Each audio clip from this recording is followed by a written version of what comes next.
Le 11 juillet 1943, à 6h47 du matin, le sergent-chef Alexeï Gromov viola un ordre direct du commandement.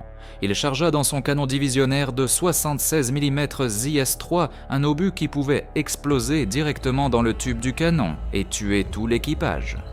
Durant les 20 minutes suivantes, son canon détruisit 14 chars allemands. Le commandement voulait le traduire en cour martiale.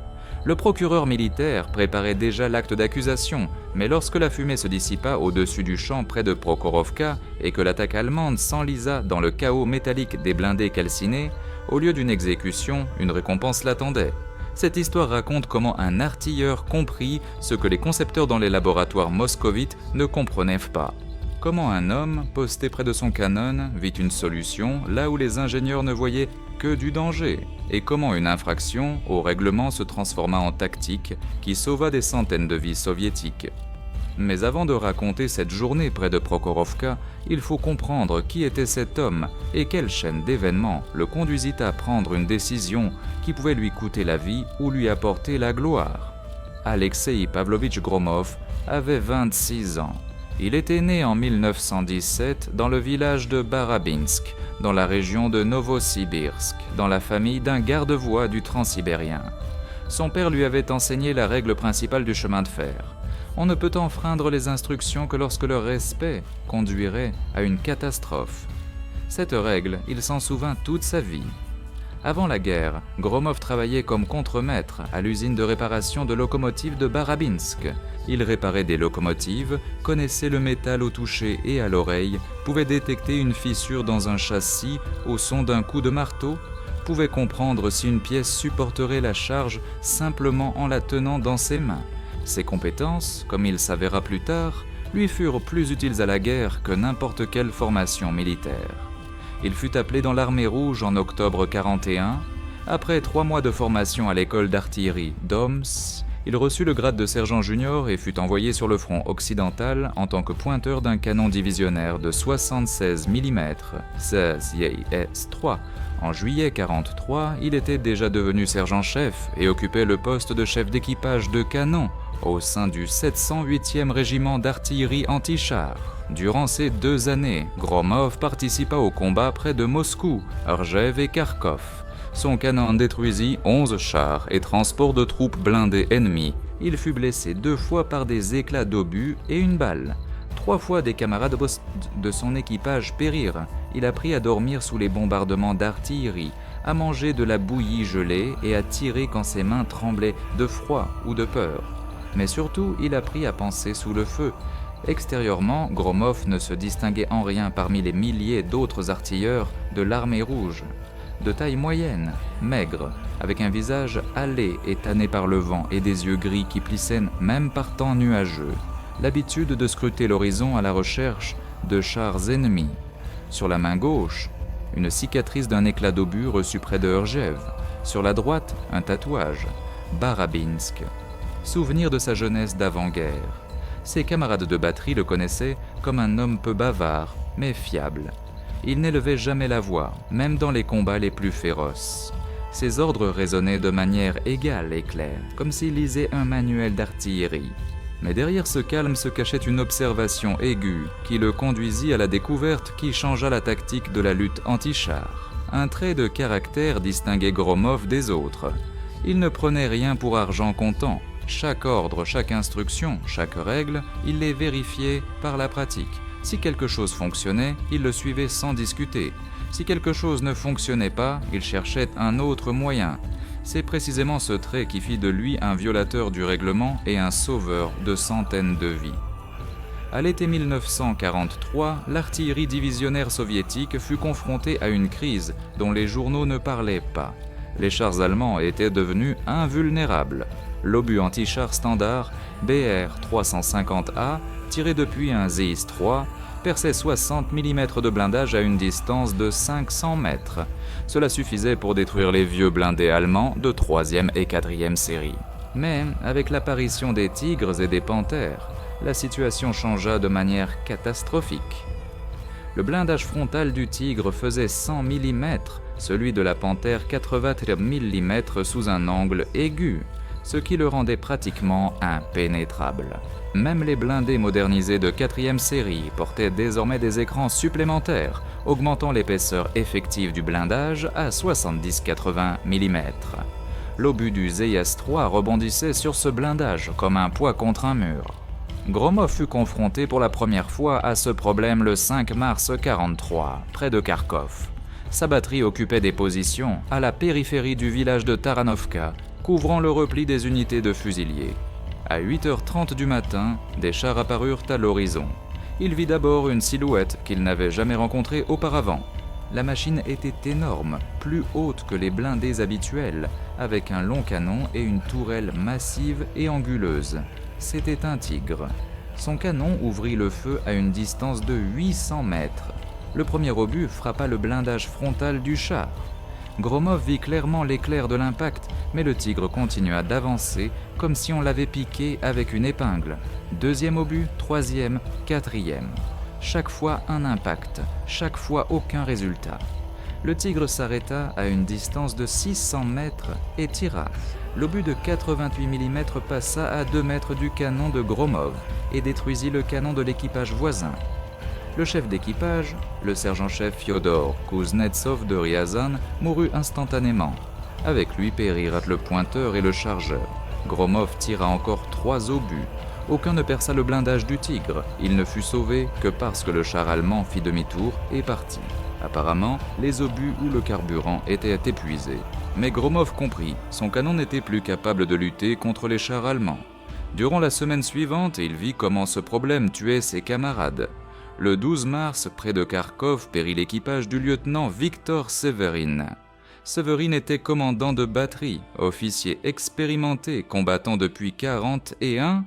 Son canon tira toutes ses munitions sur les panthères qui avançaient, sans en détruire une seule. Les chars allemands écrasèrent les 4 canons de la batterie avec leurs équipages. Le 19 mars mourut le pointeur Semyon Prokhorov. Il faisait partie de l'équipage de Gromov, jeune homme de 19 ans de Voronezh. Prokhorov tira sur un Tigre de face, sans obtenir une seule perforation. Quand le char s'approcha à 200 mètres, Prokhorov tenta de fuir. Il fut fauché par le mitrailleur de la tourelle du char. Le 23 mars mourut le commandant de l'équipage voisin, le sergent-major Ivan Timofeyev. Timofeyev avait servi dans l'armée 9 ans, avant même la guerre. Il connaissait chaque paragraphe du règlement, chaque ligne des instructions de tir, et il mourut en faisant tout selon les règles. Ses obus ne perçaient tout simplement pas le blindage. Fin mars 1943, Gromov avait perdu le compte des morts. Son régiment avait renouvelé 3 fois ses effectifs en 4 mois de combat. Chaque nouveau pointeur, chaque nouveau chargeur était une personne qu'il connaissait une semaine ou 2 avant qu'elle ne meure ou ne soit gravement blessée. Les artilleurs appelaient cela le hachoir à viande. On les envoyait en possession. Ils tiraient toutes leurs munitions sans causer de dommages significatifs à l'ennemi, puis ils étaient écrasés ou abattus par les chars allemands. Les pertes du régiment atteignaient jusqu'à 30% du personnel par mois. Le problème était physique. Un obus anti-char fonctionne grâce à l'énergie cinétique.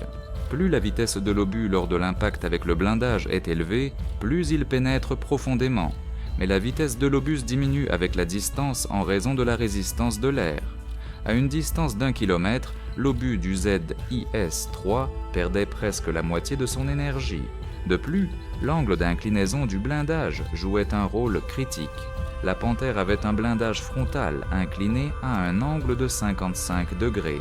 Avec une telle inclinaison, l'épaisseur effective du blindage doublait. Une plaque de 80 mm fonctionnait comme une de 160 mm. Le commandement connaissait le problème. Les concepteurs travaillaient sur des solutions. Des obus sous-calibrés avec un noyau en tungstène furent créés qui perçaient plus de blindage à courte distance. Mais le tungstène était un matériau rare et les obus sous-calibrés étaient distribués littéralement au compte-gouttes, 3-4 par canon. Et il y avait les obus à charge creuse. Gromov en entendit parler pour la première fois en avril 1943, lorsque le régiment était en reformation à l'arrière. Le commissaire politique parlait d'une nouvelle arme miracle, des obus qui brûlaient le blindage de n'importe quelle épaisseur. Les artilleurs écoutaient avec méfiance.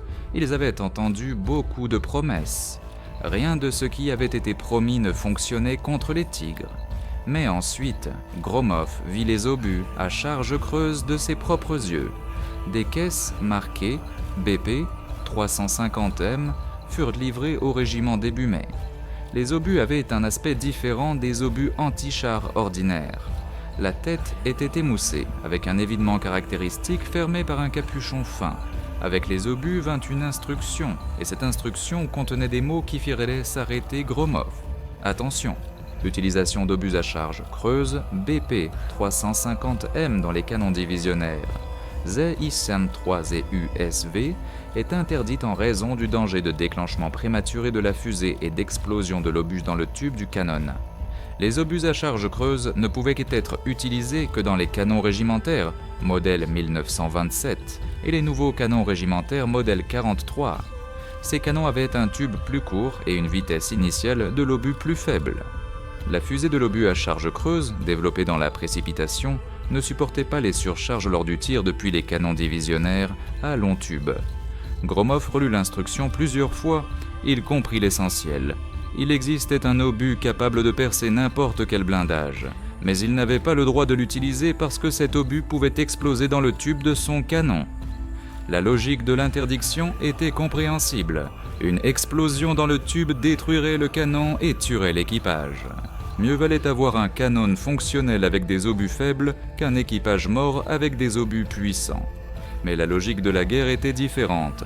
Un canon fonctionnel avec des obus faibles ne pouvait pas arrêter les chars allemands. Les équipages mouraient, de toute façon, sous les chenilles, par les obus, par les mitrailleuses. La différence était seulement de savoir s'ils réussissaient, avant leur mort, à infliger des dommages à l'ennemi. En mai, Gromov commença à réfléchir. Il se rappelait son travail à l'usine de réparation de locomotives. Il se rappelait comment il vérifiait la résistance des pièces. Il se rappelait comment il déterminait si le métal supporterait la charge. La fusée de l'obus à charge creuse se déclenchait à cause de la surcharge lors du tir. Plus la vitesse initiale de l'obus était élevée, plus la surcharge était grande. Pour les canons régimentaires, la vitesse initiale était d'environ 300 mètres par seconde. Pour le ZIS-3, environ 680. Mais que se passerait-il si on réduisait la charge ? Et si on tirait avec une charge réduite, diminuant la vitesse initiale ? Gromov commença à étudier les tables d'artillerie. Il découvrit qu'une charge réduite réglementaire pour le ZIS-3 existait effectivement. On l'utilisait lors de tirs en trajectoire courbe à courte distance. La vitesse initiale de l'obus avec une charge réduite tombait à 400-450 mètres par seconde. C'était plus proche des paramètres des canons régimentaires, peut-être suffisamment proche. Mais une question demeurait. L'obus à charge creuse fonctionnerait-il à une telle vitesse ? Car la capacité de perforation des obus ordinaires dépendait directement de la vitesse. Et là, Gromov se rappela ce que disait le commissaire politique. Les obus à charge creuse fonctionnent différemment. Ils percent le blindage non pas grâce à la vitesse, mais grâce à une explosion dirigée. Ils n'ont pas besoin d'une vitesse d'impact élevée, ils ont seulement besoin de toucher. Cela signifiait que théoriquement, un obus à charge creuse tiré depuis un ZIS-3 avec une charge réduite devait conserver sa capacité de perforation. En même temps, la surcharge réduite lors du tir diminuerait le risque de déclenchement prématuré de la fusée. La théorie était belle, mais Gromov connaissait le prix des théories. À la guerre, seule la pratique fonctionne. En juin 1943, lorsque le régiment était en réserve près de Koursk, Gromov décida de vérifier sa théorie. Pas au combat. Cela aurait été un suicide, mais on pouvait faire un essai. Il choisit un moment où la batterie s'entraînait lors de tirs d'exercice. Les cibles étaient des carcasses de chars allemands détruits, dont il y avait suffisamment à cette époque dans les champs de Koursk. Gromov récupéra un obus à charge creuse BP 350M, retiré d'un autre canon. Ceux qui avaient été distribués à l'artillerie régimentaire, mais non utilisés en raison de la perte des équipages. Il prépara le tir avec une charge réduite, pointa le canon sur la carcasse d'un Panzer IV à une distance de 400 mètres et tira. L'obus n'explosa pas dans le tube. Il toucha la tourelle du char et traversa le blindage comme une aiguille chauffée à blanc à travers du beurre. Lorsque Gromov s'approcha de la cible, il vit le trou caractéristique, petit, avec des bords fondus. À l'intérieur du char, tout était déchiqueté par les éclats et le jet de métal incandescent.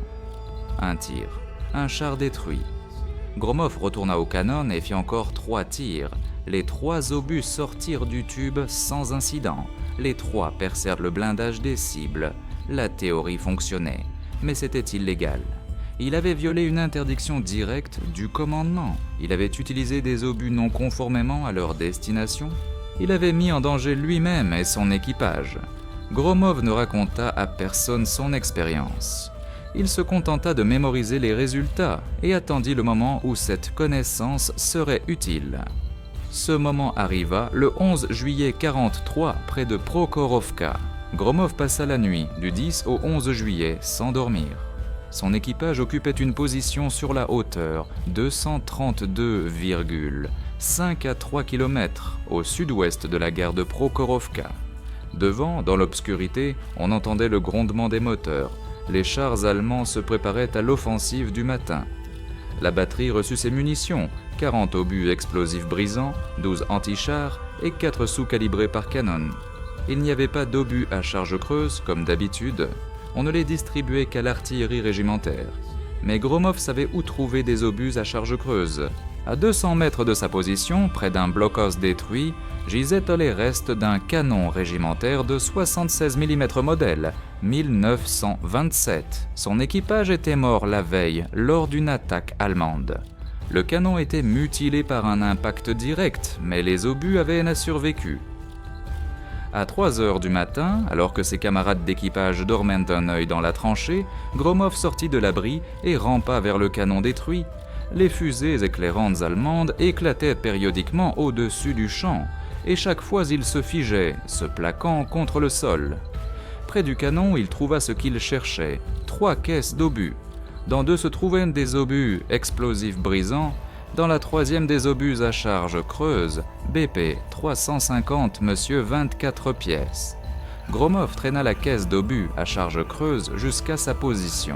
Cela prit presque 1 heure, la caisse pesait plus de 60 kg, et il fallait la traîner en rampant sous le feu des fusées éclairantes.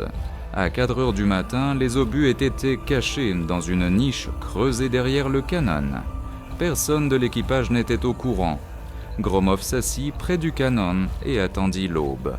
Dans sa tête tournaient les calculs. La charge réduite diminue la vitesse initiale à 450 mètres par seconde. Cela réduit la portée effective du tir direct à environ 400 mètres. L'obus à charge creuse perce 70-75 mm de blindage indépendamment de la distance. Le blindage frontal du Tigre, 100 mm, ne percera pas. Le blindage latéral, 80 mm, à la limite. Mais la tourelle du Tigre avait des flancs d'une épaisseur de 82 mm et l'arrière seulement 80, avec un impact réussi sous un angle. La Panthère, front de caisse 93 mm sous un angle de 55 degrés, ne percera pas. Mais le flanc de caisse 40 mm, tourelle sur le côté 45, arrière 40, Panzer IV, front 80 mm avec écran, ne percera pas de face, mais flanc 30 mm, tourelle 50. Gromov comprit l'essentiel. Les obus à charge creuse ne résolvaient pas complètement le problème. Ils ne pouvaient pas percer un Tigre ou une Panthère de face, mais ils pouvaient détruire ces chars en cas d'impact sur le flanc ou l'arrière. Et pour cela, il fallait les laisser s'approcher près et tirer de flanc, 400 mètres. C'était la distance à laquelle un char allemand pouvait détruire son canon d'un seul tir. C'était une distance à laquelle on ne pouvait pas manquer. C'était une distance suicidaire, mais c'était la seule distance à laquelle son canon pouvait tuer un Tigre. 5 heures du matin. Gromov réveilla son équipe. Le pointeur Grigori Sidorenko, le chargeur Pavel Morozov, le pourvoyeur d'obus Ivan Tchernik. Tous les 3 le regardaient avec des yeux fatigués. Gromov ne leur expliqua pas tout.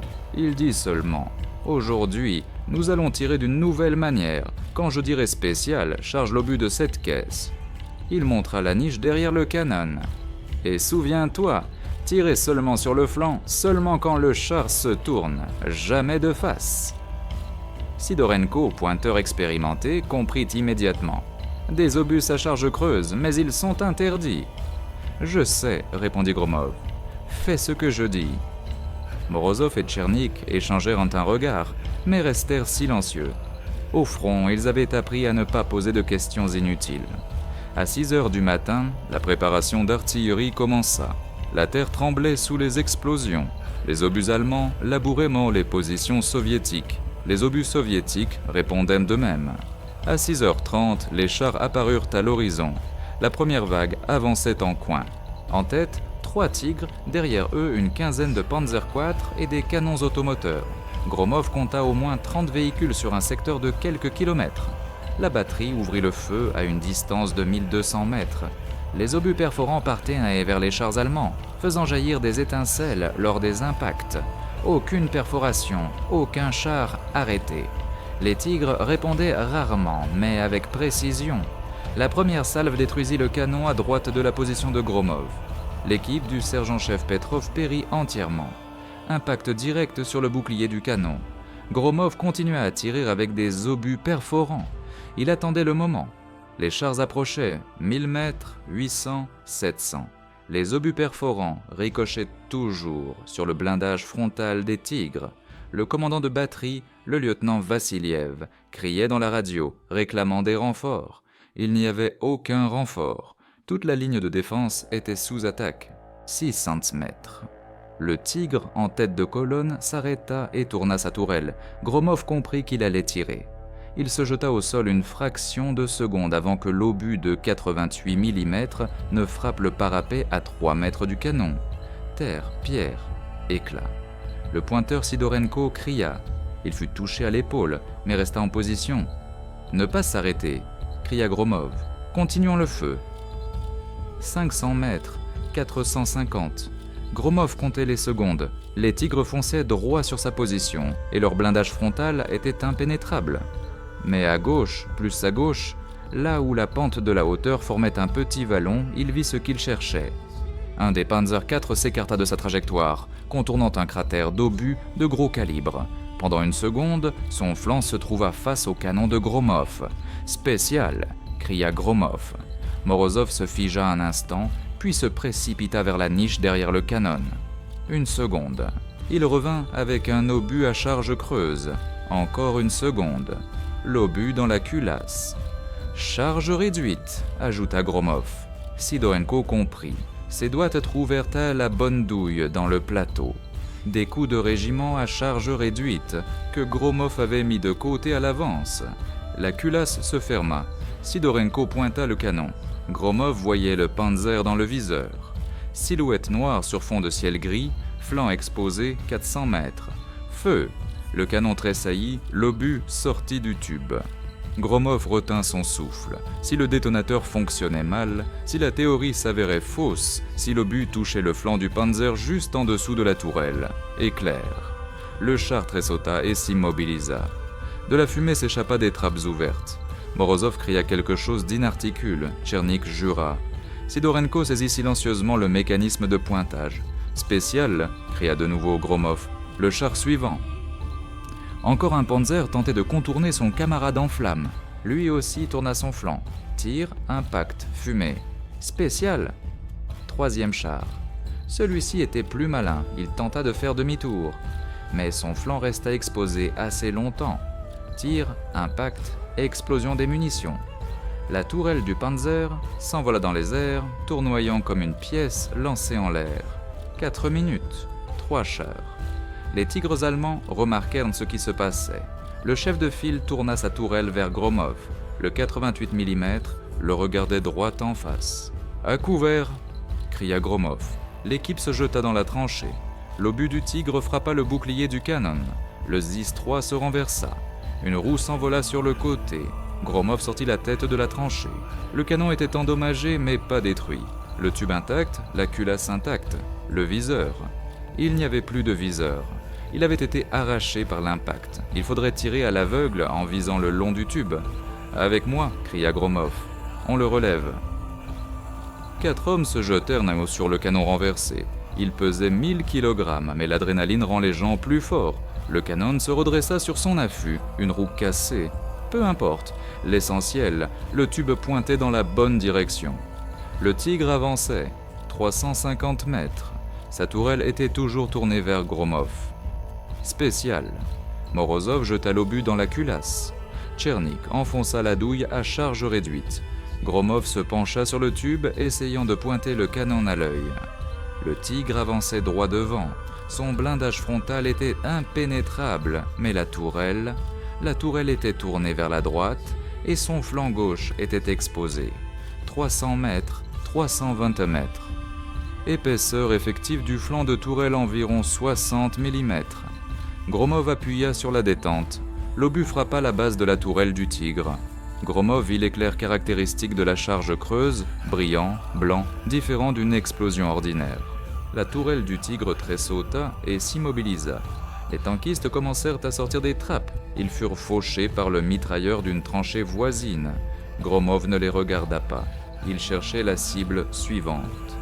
Spécial. Panthère à droite. Elle se tournait, essayant de couvrir le Tigre en flammes. Son flanc fut exposé pendant 3 secondes. Tir, impact dans le compartiment moteur. La Panthère prit feu. Spécial. Encore un Panzer IV. Son commandant comprit ce qui se passait et tenta de reculer, mais le mouvement en marche arrière est toujours lent. Le flanc s'exposa. Tir, impact. Le char s'arrêta.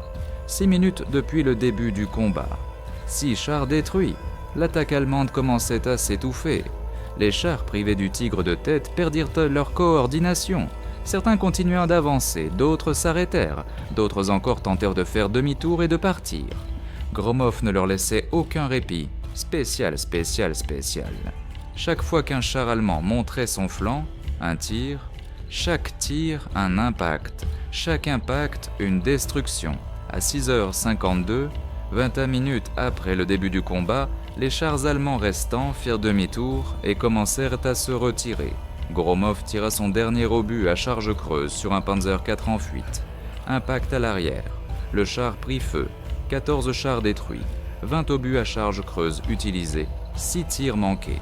Le tir sans viseur se faisait sentir. Gromov s'assit par terre à côté de son canon. Ses mains tremblaient, ses oreilles bourdonnaient du fracas des tirs.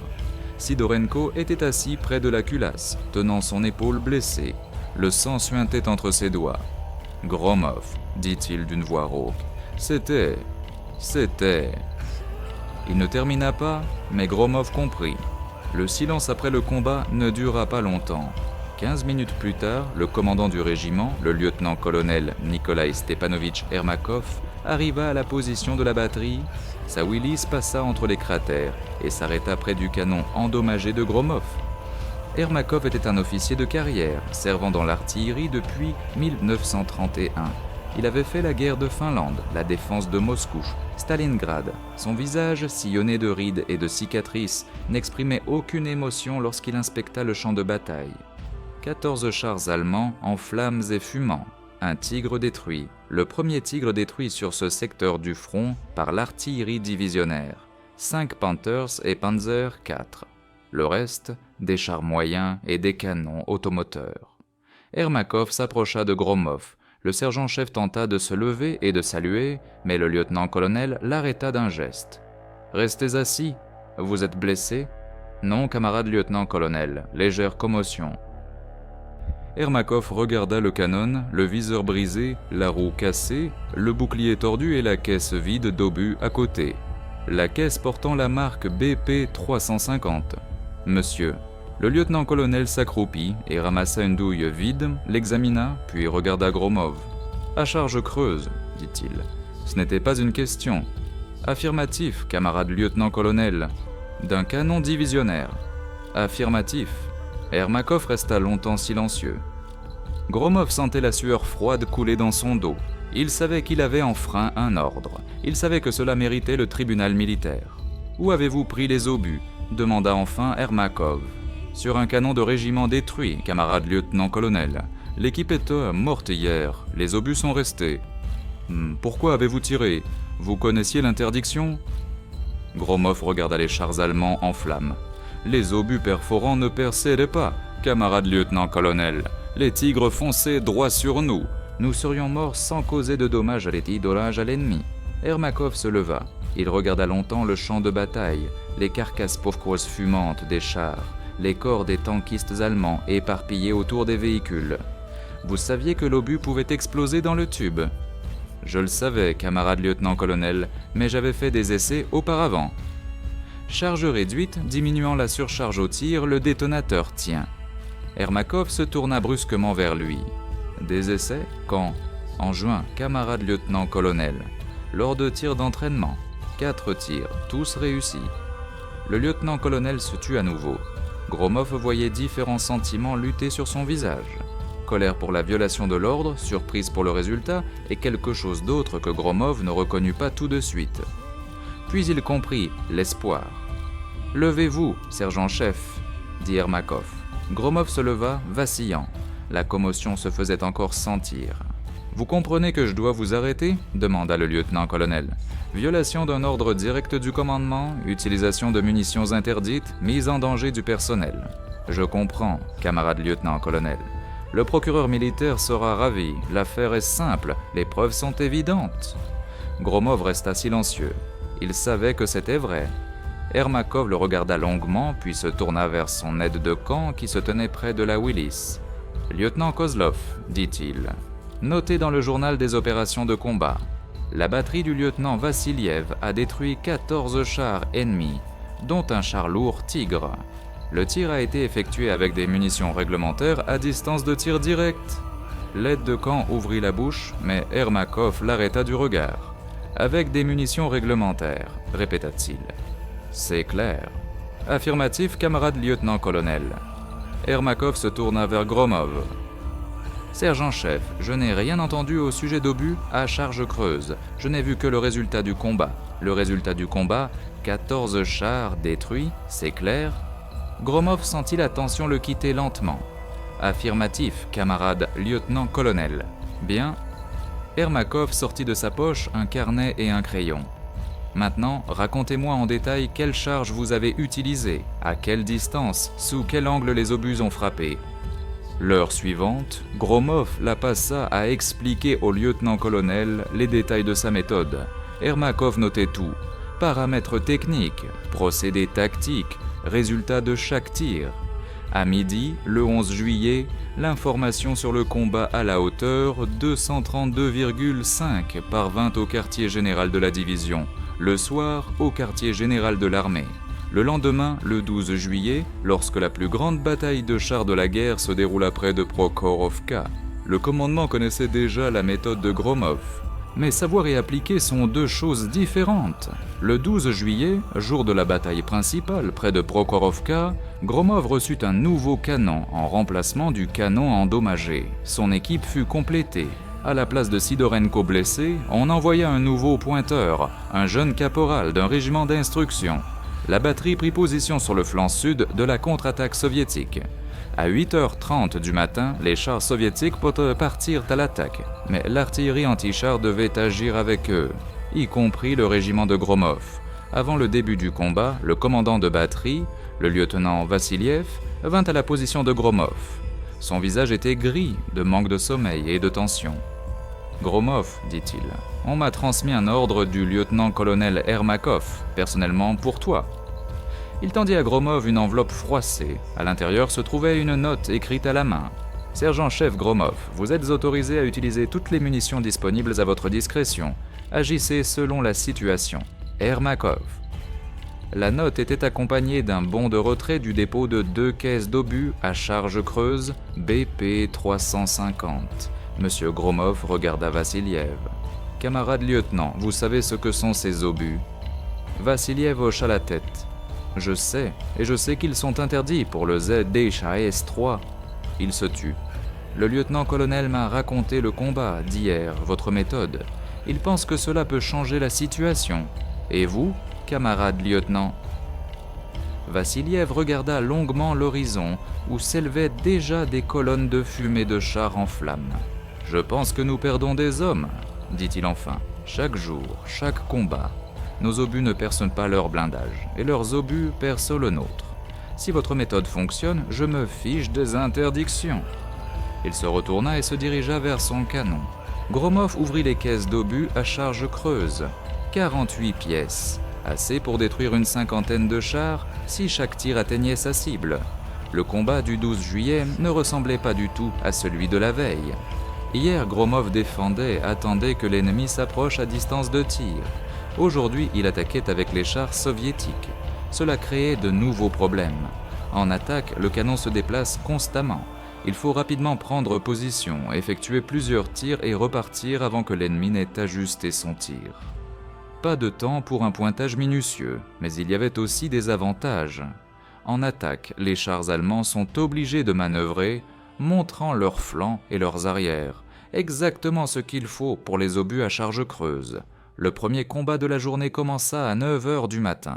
Les T-34 soviétiques se heurtèrent aux Tigres allemands de la division Leibstandarte Adolf Hitler dans la région du Sovkhoz Oktyabrsky.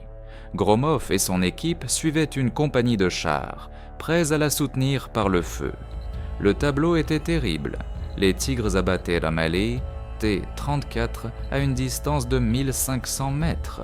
Les chars soviétiques Bodim brûlaient un èche les uns après les autres, sans avoir le temps de s'approcher à distance de tir efficace de leurs canons de 76 mm. Mais certains T-34 parvenaient à percer. Ils fonçaient à vitesse maximale, slalomant entre les cratères et les véhicules en flammes, essayant de réduire la distance jusqu'au Tigre. Gromov vit un T-34 contourner un char lourd allemand par le côté. Le tankiste soviétique tira à bout portant à moins de 100 mètres. L'obus toucha le flanc du Tigre et rebondit. Le blindage tint. Le Tigre tourna sa tourelle et détruisit le T-34 d'un seul coup. Gromov comprit. Même à cette distance, l'obus perforant du T-34 ne perce pas le Tigre sur le flanc. Le blindage latéral de 82 mm était trop épais, mais son obus à charge creuse percerait. « Position !» cria-t-il à l'équipe. « Derrière le char en flammes, vite !» L'équipe déploya le canon derrière la carcasse d'un Panzer détruit. L'abri n'était pas fiable, les Allemands pouvaient les repérer à tout moment, mais Gromov n'avait besoin que d'une minute. Le Tigre qui avait détruit le T-34 se tournait, cherchant une nouvelle cible. Son flanc était exposé. Spécial.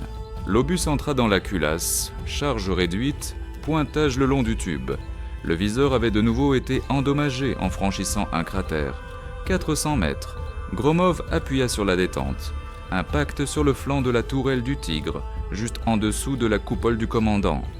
Éclair de la charge creuse. Le char s'immobilisa. On change de position. L'équipe saisit le canon et le traîna vers l'abri suivant. Derrière eux, le Tigre commença à brûler. Le jet de charge creuse avait enflammé les munitions. Le deuxième Tigre les avait remarqués. Sa tourelle pivotait. Le long canon du canon de 88 mm cherchait sa cible. Gromov avait 10 secondes. Spécial. Le chargeur avait travaillé plus vite que jamais. Obus, charge, culasse. Feu. Les deux canons tirèrent presque simultanément. L'obus du Tigre passa au-dessus des têtes de l'équipe de Gromov, rasant le sommet du parapet. L'obus de Gromov frappa le flanc du char allemand.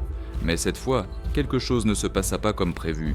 Au lieu d'une explosion et d'un arrêt, le Tigre continua d'avancer. L'obus avait frappé l'écran latéral, le blindage supplémentaire que les Allemands accrochaient au char pour se protéger des munitions à charge creuse. L'écran absorba l'énergie du jet de charge creuse. Le blindage principal resta intact. Malédiction. Gromov jura. Spécial à l'arrière, tiré à l'arrière. Le Tigre se retournait pour un second tir, mais en tournant, il montra son arrière. Le seul endroit où il n'y avait pas d'écran. Feu. L'obus frappa exactement l'arrière de la tourelle. Cette fois, le jet de charge creuse traversa le blindage. Le Tigre tressaillit et s'arrêta. Une fumée noire s'échappa des écoutilles. 2 Tigres en 3 minutes. Mais Gromov avait appris une leçon importante. Les écrans changeaient tout. Il fallait frapper uniquement aux endroits où il n'y avait pas d'écran. L'arrière de la tourelle, parfois la partie supérieure de la caisse. À midi, la batterie de Vassiliev avait détruit 11 chars. 8 d'entre eux par l'équipe de Gromov. Les autres équipes essayaient aussi d'utiliser les obus à charge creuse, mais sans l'expérience de Gromov, les résultats étaient non moins bons. 2 canons furent perdus lorsque les chars allemands les repérèrent avant qu'ils n'aient pu tirer, mais l'essentiel était fait. La rumeur sur la méthode de Gromov se répandait sur le front à la vitesse du téléphone de campagne. À 13 heures, un officier de l'état-major de l'armée arriva à la position de la batterie, un commandant avec les pattes d'épaule d'artilleur. Il se présenta comme Dmitri Alexandrovitch Sokolov, officier supérieur de l'armement de la direction d'artillerie de la 5e armée de la garde. « On m'a rapporté vos résultats », dit-il à Gromov. « 11 chars hier, 8 aujourd'hui. Est-ce vrai ?»« Tout à fait exact, camarade commandant. Et vous avez utilisé des obus à charge creuse du canon divisionnaire ?» Gromov regarda le commandant de la batterie. Vassiliev hocha la tête, on pouvait parler. « Tout à fait exact, camarade commandant, avec une charge réduite. » Sokolov sortit un carnet. « Racontez en détail. Quelle charge exactement? Quelle vitesse initiale? À quelle distance cela fonctionne de manière fiable ?» L'heure suivante, Gromov répéta ce qu'il avait déjà raconté au colonel Ermakov. Mais le commandant Sokolov posait d'autres questions, plus techniques, plus approfondies. Il s'intéressait à la physique du processus, au comportement de l'obus en vol, à la nature de la pénétration du blindage. « Vous avez effectué 4 tirs d'essai en juin, dit le commandant. Y a-t-il eu des cas de déclenchement prématuré de la fusée ? » « Aucunement, camarade commandant. Et aujourd'hui et hier, combien de tirs au total ?» Gromov calcula mentalement. 68 tirs, camarade commandant, tous sans incident. 68, répéta Sokolov. C'est déjà une statistique. Il ferma son carnet. Sergent-chef, vous comprenez que votre méthode contredit les instructions officielles ? Tout à fait exact, camarade commandant. Et vous comprenez que formellement, vous devriez être traduit en cour martiale. Je comprends, camarade commandant. Sokolov regarda les chars allemands en feu sur le champ de bataille. Et vous comprenez que si votre méthode est officiellement autorisée, nous pourrons doubler les capacités anti-chars de notre artillerie. Gromov resta silencieux. Il ne savait pas quoi répondre. « Je vais à l'état-major du front, » dit Sokolov. « Ce soir, je ferai mon rapport au commandant de l'artillerie. Si tout se passe bien, d'ici demain, votre méthode deviendra une tactique officielle. » Il se retourna et se dirigea vers son automobile, puis s'arrêta. « Sergent-chef, dit-il, si vous n'aviez pas pris ce risque en juin, lors des tirs d'entraînement, nous ne l'aurions pas su. Parfois, enfreindre un ordre est le seul moyen de vaincre. » Le soir du 12 juillet, lorsque la bataille de Prokhorovka s'apaisa, le commandant Sokolov faisait son rapport à l'état-major du front de Voronej. L'écoutait le commandant de l'artillerie du front, le général-lieutenant Varentsev, et le représentant de la Stavka, le maréchal d'artillerie Voronov. Le rapport dura 40 minutes. Sokolov présenta les données sur les résultats des combats des 11 et 12 juillet, décrivit la méthode de Gromov, donna les statistiques, 68 tirs sans incident.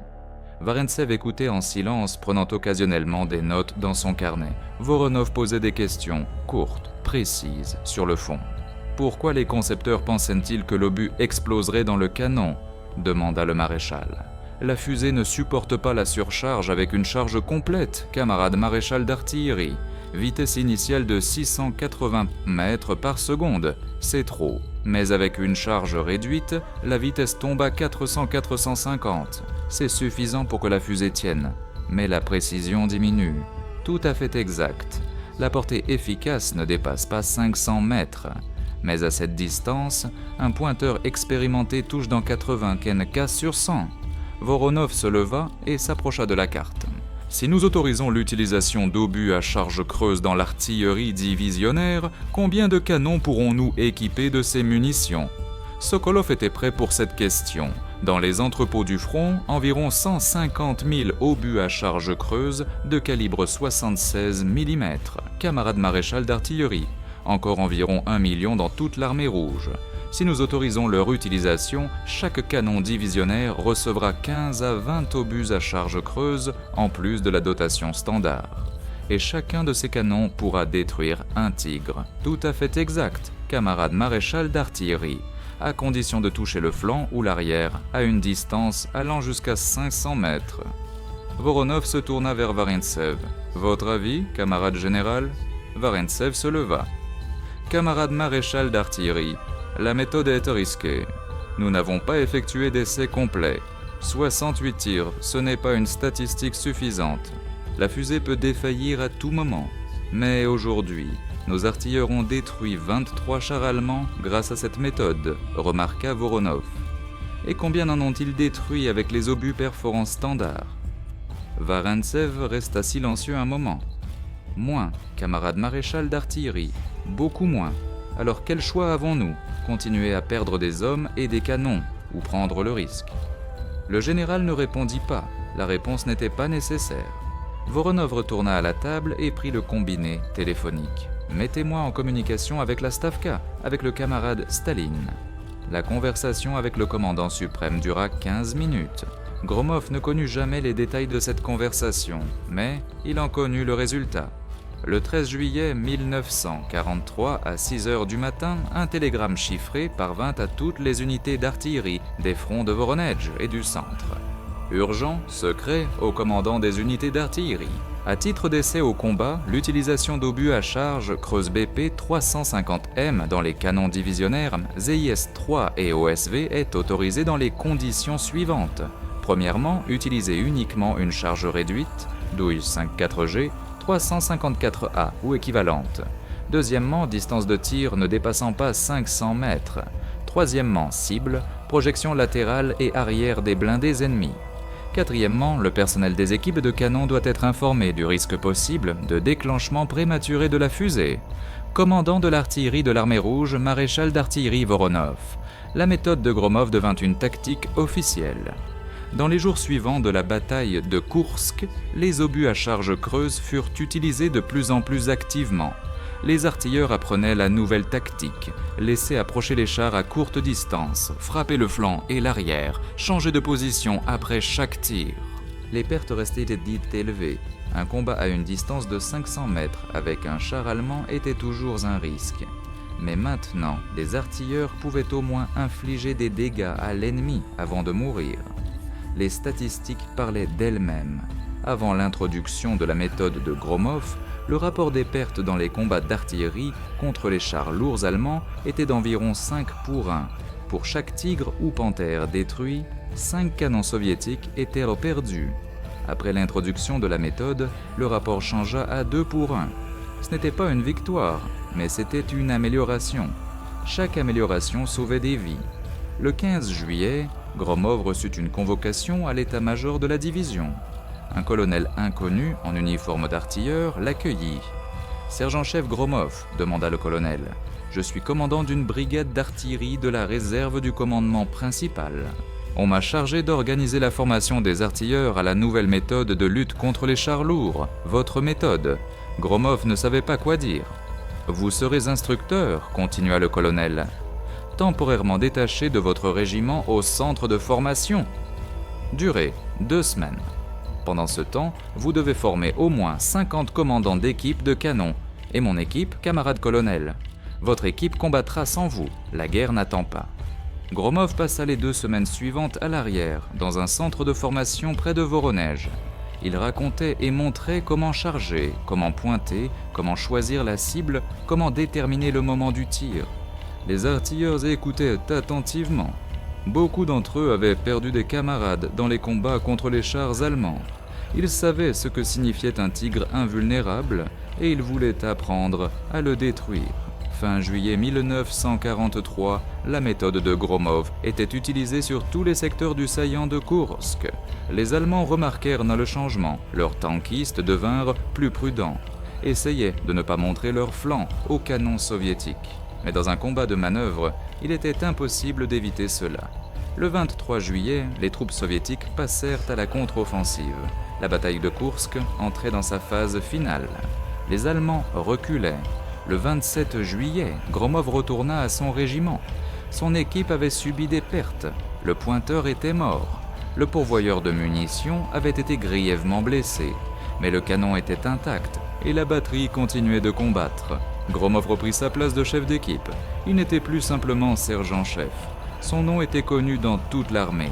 Mais pour lui, rien n'avait changé. Il tirait toujours sur les chars allemands, risquait toujours sa vie, perdait toujours des camarades. La guerre continuait. Le 5 août 1943, les troupes soviétiques libérèrent Torel. Le lendemain, Belgorod.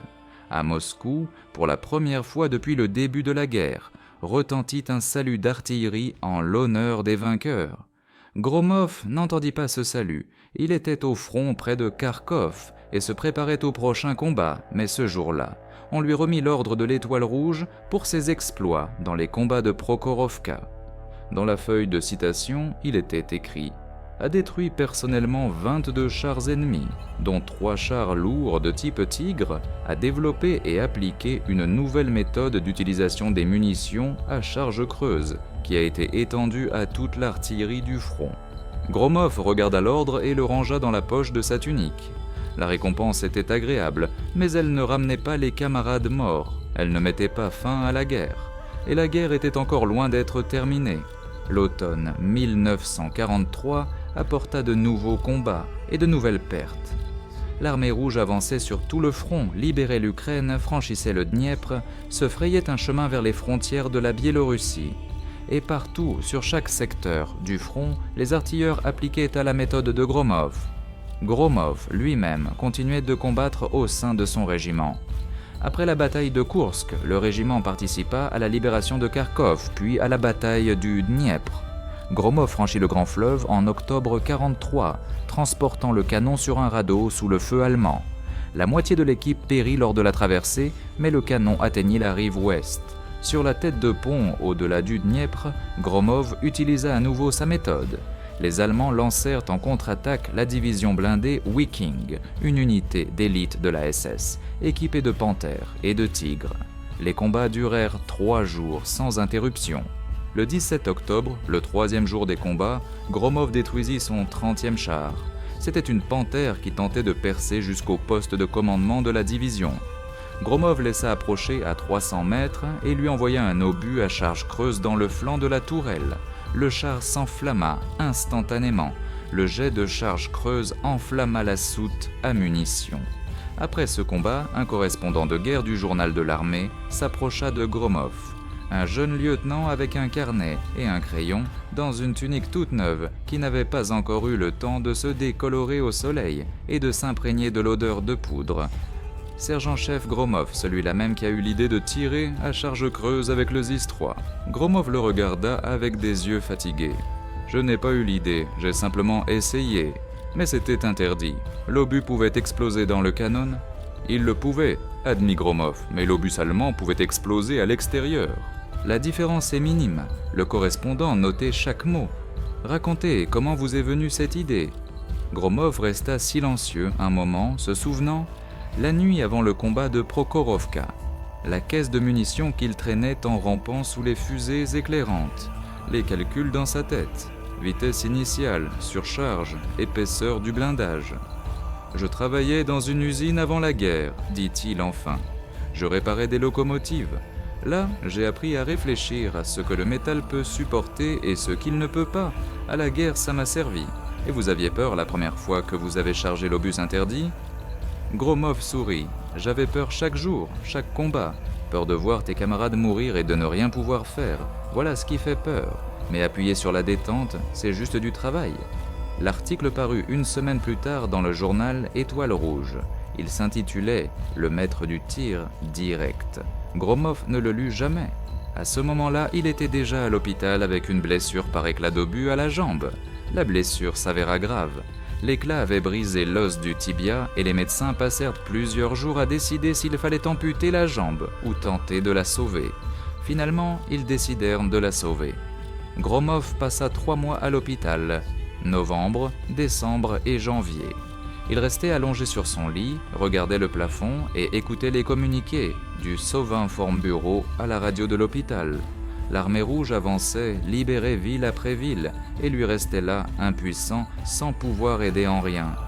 En décembre, le lieutenant-colonel Ermakov lui rendit visite. Le commandant du régiment vint spécialement à l'hôpital pour voir Gromov. « Comment va la jambe ?» demanda-t-il en s'asseyant sur un tabouret près du lit. « Elle guérit, camarade lieutenant-colonel. Les médecins disent que dans 1 mois, je pourrai marcher. » « Bien. » Ermakov resta silencieux un moment. « Je t'ai apporté quelque chose. » Il sortit de sa sacoche plusieurs feuilles de papier. Gromov les prit et commença à lire. C'étaient des extraits de rapports de combat de différentes unités. 5e armée blindée de la garde, 13e armée, 60e armée. Partout la même chose. L'utilisation d'obus à charge creuse, selon la méthode du sergent-chef Gromov, a permis de détruire des chars ennemis. Les chiffres s'additionnaient en centaines, puis en milliers. Au cours des 4 derniers mois, dit Ermakov, ta méthode a permis de détruire plus de 2000 chars allemands et canons automoteurs. C'est une statistique officielle, confirmée par des actes d'inspection. Gromov regardait les chiffres et ne pouvait y croire. 2347 pour être précis. Ermakov sortit un autre document, et voici l'ordre d'attribution à Gromov du titre de héros de l'Union soviétique, signé par le Présidium du Soviet suprême de l'URSS le 22 décembre 1943. Gromov regarda longuement le document, l'étoile d'or de héros, la plus haute distinction du pays, pour avoir enfreint un ordre et risqué sa vie. « Félicitations, Alexei Pavlovitch », dit Ermakov. « Tu l'as mérité ?» Gromov ne savait pas quoi dire. Il pensait à ceux qui n'avaient pas vécu jusqu'à ce jour. À Sidorenko, qui était mort près de Kharkov une semaine après Prokhorovka, à Morozov, brûlé avec son canon sur le Dniepr, aux centaines d'autres artilleurs qui avaient appliqué sa méthode et étaient morts, en essayant de laisser approcher les chars allemands à distance de tir. « Camarade lieutenant-colonel, dit-il enfin, ce n'est pas mon mérite, c'est le mérite de tous ceux qui ont tiré avec ces obus. Ermakov hocha la tête. Je sais, mais quelqu'un devait commencer, et ce quelqu'un, c'est toi. En février 1944, Gromov retourna au service. Sa jambe lui faisait encore mal, et il boitait légèrement, mais les médecins le déclarèrent apte au service. Il fut nommé commandant de batterie dans un nouveau régiment anti-chars de chasseurs de chars. Maintenant, il avait 4 canons au lieu d'un seul et 60 hommes de personnel dont il était responsable.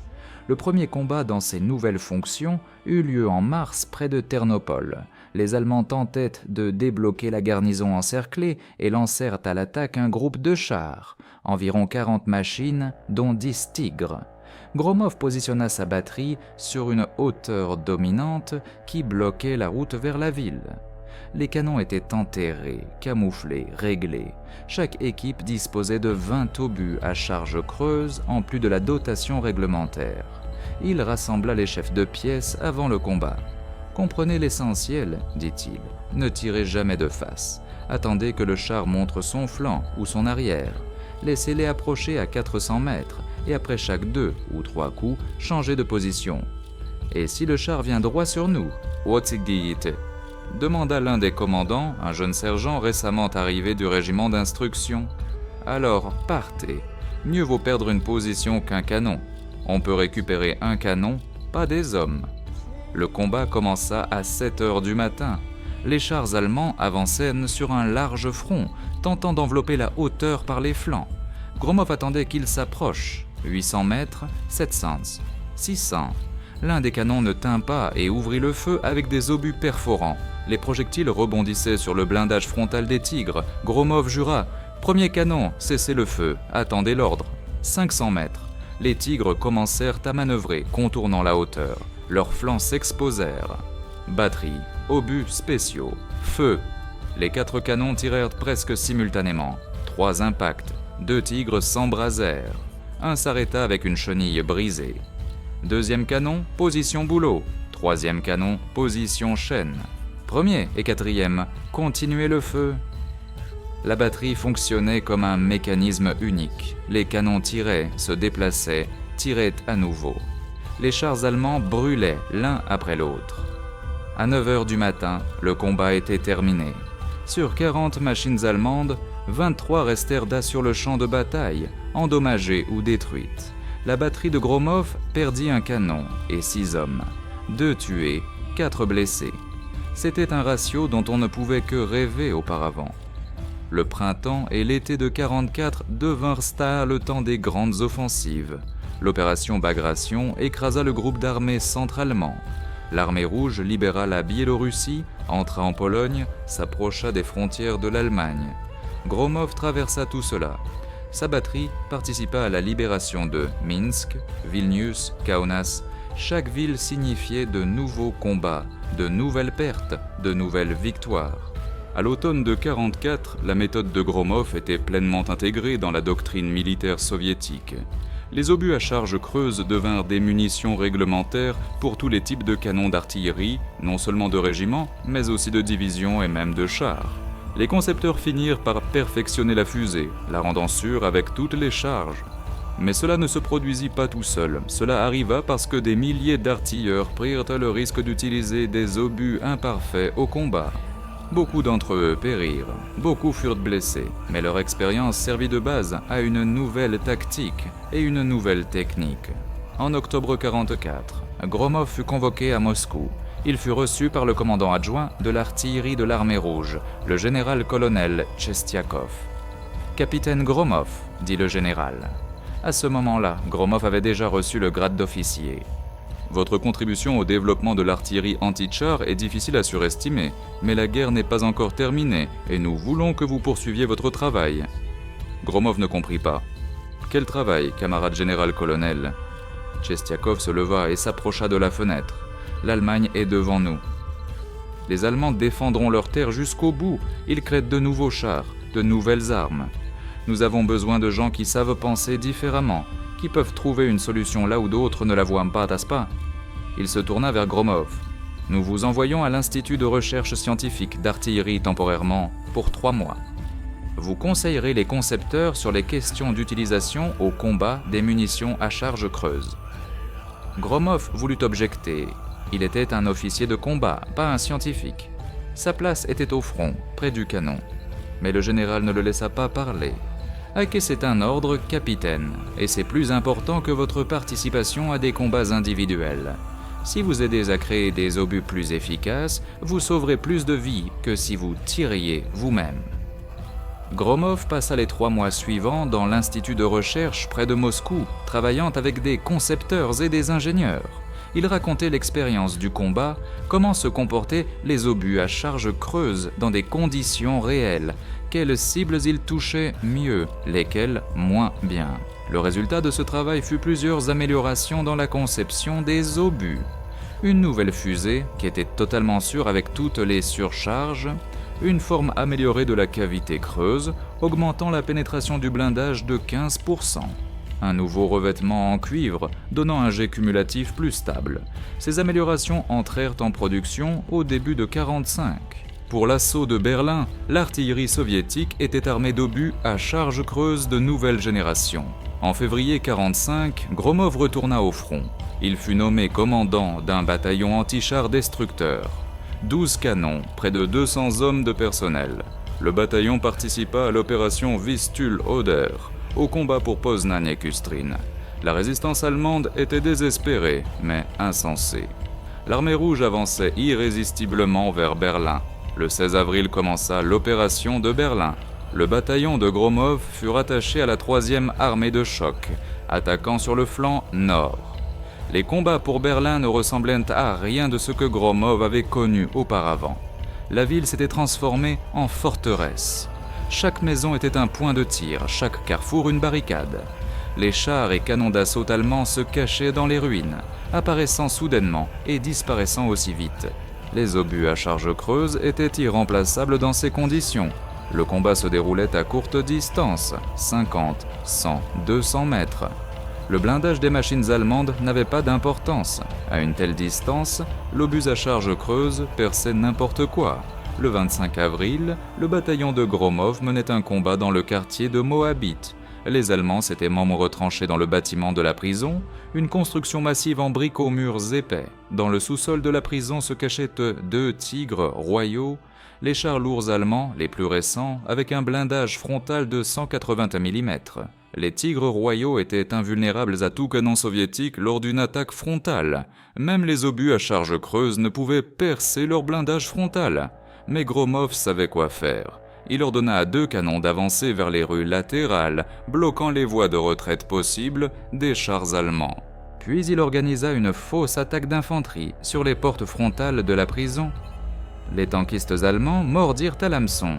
Les tigres royaux sortirent de leur abri pour mitrailler l'infanterie attaquante. Ils ne remarquèrent pas le canon de Gromov tapi dans les ruines des maisons voisines. 2 coups, 2 impacts sur le flanc. Les 2 tigres royaux s'embrasèrent. Ce furent les derniers chars détruits par Gromov dans cette guerre.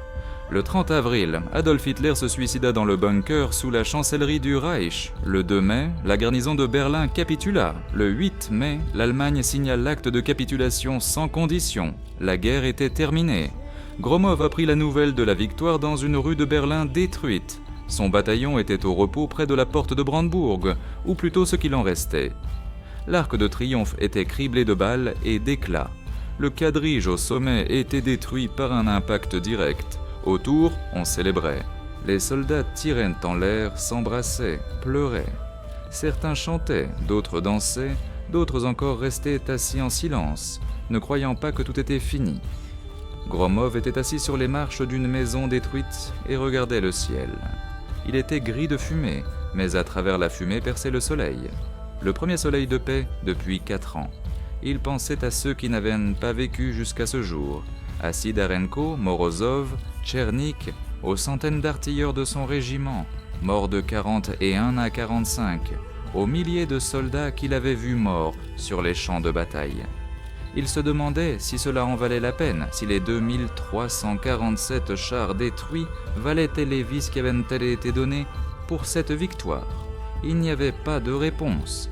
Peut-être ne pouvait-il pas y en avoir. Son ordonnance s'approcha de lui, un jeune soldat de Sibérie, ressemblant au défunt Semyon Prokhorov. « Camarade capitaine, on vous demande au téléphone. État-major de la division. » Gromov se leva et alla vers le téléphone de campagne. La guerre était terminée, mais le service continuait et il fallait vivre avec cette victoire et cette mémoire. Gromov ne fut pas démobilisé immédiatement, il resta dans l'armée jusqu'à l'automne 1946. D'abord dans les troupes d'occupation en Allemagne, puis dans un centre d'instruction près de Moscou, où il formait de jeunes artilleurs. On lui demandait souvent de raconter l'histoire des combats près de Prokhorovka, comment il avait désobéi à un ordre et utilisé des obus interdits, 14 chars en 20 minutes. Gromov racontait, mais sans fierté. Pour lui, c'était simplement une partie de la guerre, terrible, sanglante, nécessaire. Il faisait ce qu'il devait faire, comme des millions d'autres. À l'automne 46, il rentra chez lui à Barabinsk. La ville n'avait presque pas changé. Les mêmes maisons en bois, la même gare, la même usine où il travaillait avant la guerre. Seulement, il y avait moins de gens, beaucoup n'étaient pas revenus. Gromov retrouva du travail à l'usine, maintenant non plus comme contremaître, mais comme chef de l'atelier de réparation. Le travail était familier, ses mains se souvenaient de chaque geste. Mais parfois la nuit, il rêvait de chars, des tigres, des panthères, des tigres royaux. Ils avançaient sur lui depuis l'obscurité et il se réveillait en sueur froide, cherchant de la main la détente inexistante du canon. En 48, il se maria. Sa femme s'appelait Maria. Elle travaillait comme institutrice à l'école locale. Ils s'étaient rencontrés lors d'une fête d'usine pour le jour de la victoire. Maria ne savait rien de la guerre. Elle l'avait passé évacué en Asie centrale. Mais elle comprenait que Gromov avait traversé quelque chose de terrible et ne posait pas de questions inutiles. En 50, ils eurent un fils.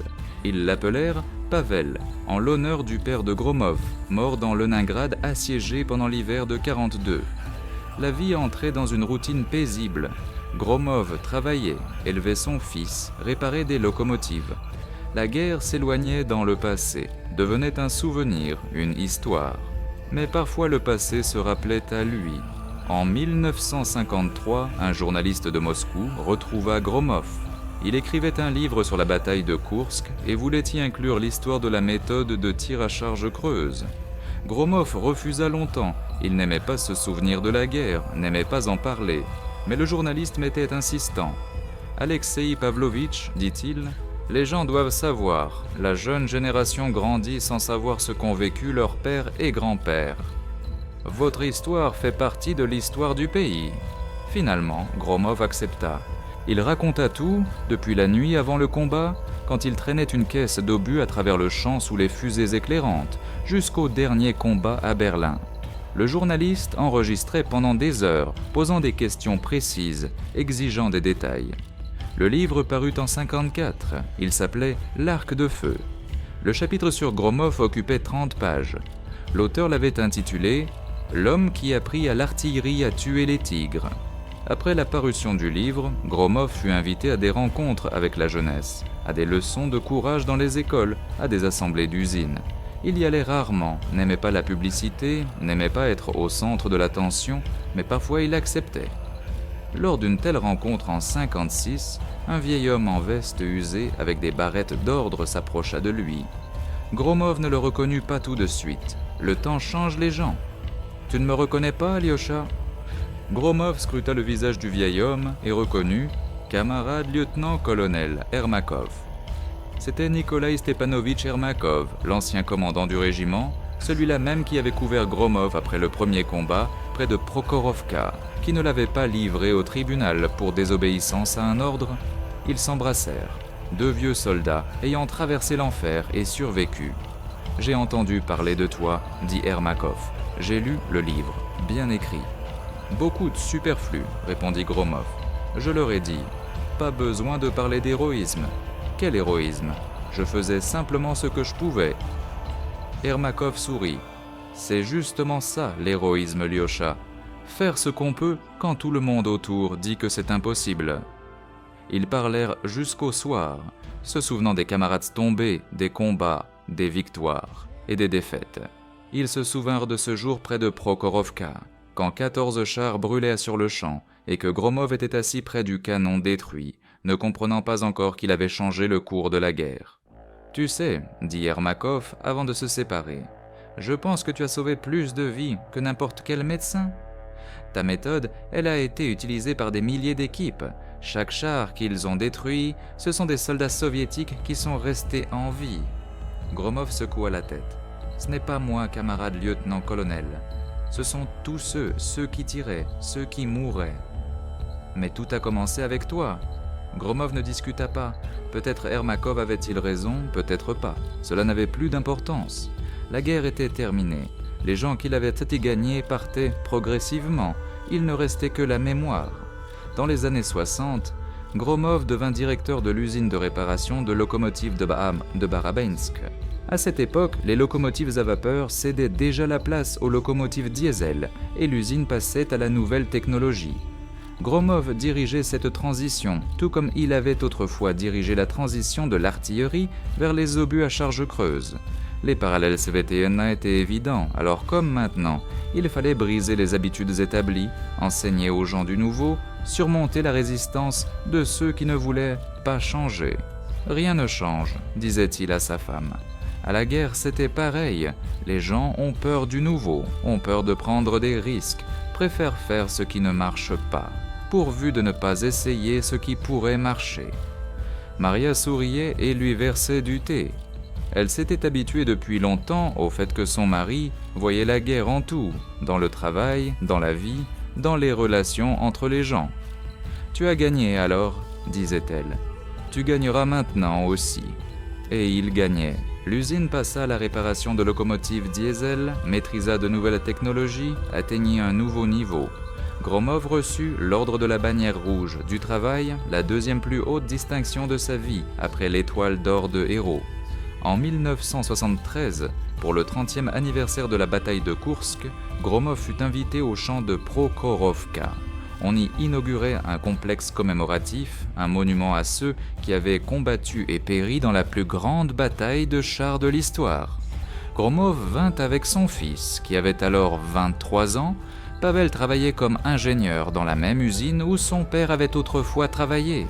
Il avait grandi avec les récits de la guerre, mais n'avait jamais vu l'endroit où son père était devenu un héros.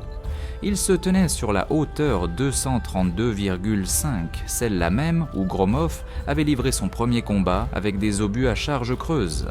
La colline était couverte d'herbe, et rien ne rappelait qu'ici autrefois brûlaient des chars et mouraient des hommes. « Ici » demanda Pavel. « Ici » acquiesça Gromov. « Là-bas se trouvait mon canon. De là venaient les chars, les tigres devant, les panzers derrière. » Il montrait, expliquait, se souvenait. 30 ans avaient passé, mais il se rappelait chaque détail.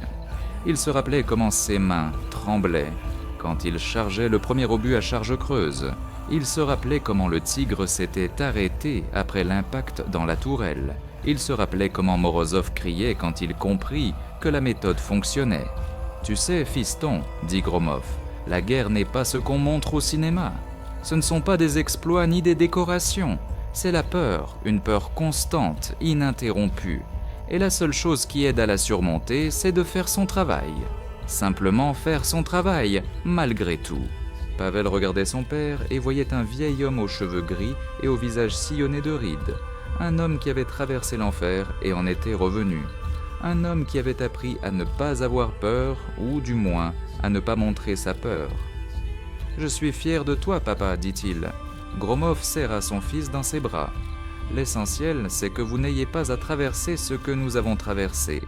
L'essentiel, c'est qu'il y ait une vie paisible. » Alexis Pavlovitch Gromov mourut le 12 juillet 1988, exactement 45 ans après la bataille principale de Prokhorovka. Il avait 71 ans. Il survécut à sa femme de 3 ans. Il passa ses derniers mois dans la maison de son fils à Novosibirsk, entouré de ses petits-enfants. Jusqu'à son dernier jour, il conserva un esprit clair et une mémoire solide. Quelques jours avant sa mort, il demanda à son fils de lui apporter un vieux coffret qu'il gardait depuis de nombreuses années. Dans le coffret se trouvaient des décorations, l'étoile d'or de Héros, l'ordre de l'étoile rouge, l'ordre du drapeau rouge du travail, des médailles et encore une douille vide d'obus à charge creuse. Celle-là même qu'il avait ramassée après le combat du 11 juillet 43. « Ceci, dit-il en tenant la douille dans ses mains, ceci est plus important que tous les ordres. C'est la preuve qu'un seul homme peut changer le cours des choses, s'il n'a pas peur de prendre des risques. » On l'enterra à Barabinsk au cimetière municipal à côté de sa femme. Sur la tombe, on installa un monument simple, une plaque de granit avec le nom, les dates et l'inscription. Héros de l'Union soviétique, artilleur. L'histoire d'Alexeï Gromov ne s'acheva pas avec sa mort. Sa méthode d'utilisation des obus à charge creuse dans l'artillerie de division entra dans les manuels d'art militaire. Son expérience fut étudiée dans les académies militaires de l'Union soviétique puis de la Russie. Mais l'héritage principal de Gromov ne se trouve pas dans les manuels, ni dans les procédés tactiques. L'héritage principal réside dans cette vérité simple qu'il prouva par sa vie. Parfois, il faut enfreindre les règles. Parfois, la seule façon de vaincre est de tout risquer. Parfois, un seul homme, debout devant son canon, voit ce que ne voient pas les généraux et les concepteurs. Gromov n'était pas un génie. Il n'était ni savant ni inventeur. Il était un simple artilleur, un mécanicien d'une usine de réparation de locomotives, un homme qui savait réparer les machines et penser par lui-même. Mais c'est lui, et non les professeurs dans les laboratoires moscovites, qui comprit que les obus à charge creuse pouvaient être utilisés dans les canons de division. C'est lui qui risqua de vérifier sa théorie au combat. C'est lui qui donna à l'armée rouge une arme contre les tigres invulnérable. 2347 chars. C'est le nombre de machines allemandes qui furent détruites par la méthode de Gromov pendant la Grande Guerre patriotique. Chacun de ces chars aurait pu tuer des dizaines de soldats soviétiques. Chaque char détruit signifiait des vies sauvées. Si l'on compte au minimum 10 vies par char, la méthode de Gromov sauva plus de 20 000 personnes. 20 000 soldats qui rentrèrent chez eux, fondèrent des familles, élevèrent des enfants. C'est le véritable héritage. Ni les ordres, ni les honneurs, ni les monuments. Des gens vivants, qui existent grâce au fait qu'un artilleur en juillet 43 décida d'enfreindre un ordre. En 2015, pour le 70e anniversaire de la victoire, on installa sur le champ de Prokhorovka un monument commémoratif, une petite stèle avec une inscription. À cet endroit, le 11 juillet 1943, le sergent-chef AP, Gromov utilisa des obus à charge creuse dans l'artillerie de division, détruisant 14 chars ennemis. Sa méthode fut étendue à toute l'armée rouge. À côté de la stèle se trouve un canon de 76 mm, ZIS-3, identique à celui avec lequel tirait Gromov. Le canon est orienté dans la direction d'où venaient autrefois les chars allemands. Chaque année, le 12 juillet, des gens viennent ici, des vétérans parmi ceux qui sont encore en vie. Il en reste très peu, leurs enfants et petits-enfants, des écoliers avec leurs professeurs, des touristes de différentes villes de Russie. Ils se tiennent devant le monument et écoutent le récit du guide sur la façon dont un homme osa l'impossible, sur la façon dont la violation d'un ordre devint un salut, sur la façon dont la pensée ingénieuse vainquit le blindage allemand. Et chaque fois que cette histoire résonne sur le champ de Prokhorovka, la mémoire du sergent-chef Gromov revit à nouveau, la mémoire d'un homme qui n'eut pas peur de prendre des risques, qui fit ce qui était considéré comme impossible, qui vainquit. Sur le bureau du petit-fils de Gromov, Andrei Pavlovitch, se trouve une vieille photographie. On y voit un jeune homme en uniforme militaire, avec un ordre sur la poitrine, le visage bronzé, les yeux plissés, comme s'il scrutait l'horizon. C'est Alexei Gromov en 1944, juste après l'attribution du titre de héros de l'Union soviétique. À côté de la photographie se trouve cette fameuse douille. La douille de laiton, vide d'un obus à charge creuse que le grand-père conserva toute sa vie. Andrei travaille comme ingénieur dans une entreprise de défense à Novosibirsk. Il conçoit des munitions modernes, y compris à charge creuse, et les technologies ont beaucoup progressé. Les obus d'aujourd'hui percent des blindages dont les concepteurs des années 40 n'auraient jamais rêvé. Mais le principe est resté le même. L'explosion dirigée, le jet à charge creuse, la perforation du blindage. Le même principe qu'utilisa son grand-père en juillet 43. Parfois, quand Andrei travaille sur un nouveau projet et se heurte à un problème qui semble insoluble, il regarde la photographie de son grand-père et se demande « Qu'aurait-il fait, lui ?» Et chaque fois, la réponse est la même. Il aurait pris le risque, il aurait essayé, il aurait trouvé un moyen, parce que parfois le seul chemin vers la victoire est de faire ce qui est considéré comme impossible.